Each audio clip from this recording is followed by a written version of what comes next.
Magluluto po tayo ng piniritong daing na tilapia. Nakababad na po yan para hindi po gaanong maalat. Ngayon po ay oras di peligro mga lods ha, kaya medyo tipid-tipid muna tayo.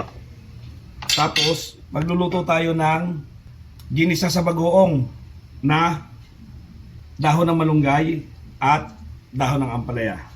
Saka natin ilalagay ito na piniritong daing na tilapia sa ibabaw. Yan po ang ating hapunan. Prito po muna natin ang tilapia. Yan. Ito na po siya mga lods. Nakita nyo naman po. Prito lang po muna natin.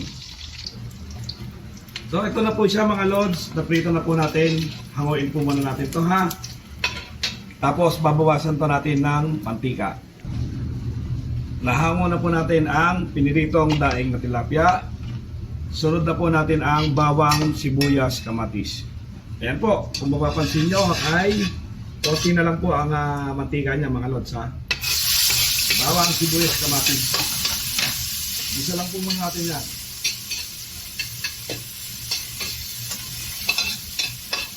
So ito na po, malakas naman po ang ating apoy.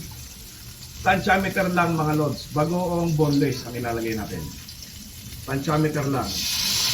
Yung hindi gaanong maalat. Okay na po siya. Yan po, kung papansin nyo, konti lang po yung ilagay natin.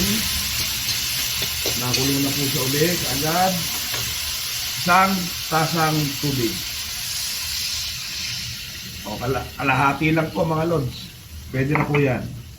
Para hindi siya tumabang. Ajinomoto Betching. Tansyameter lang mga lods. Konti lang ang nilagay natin. So, nagisa na lang natin yan. Okay na yan.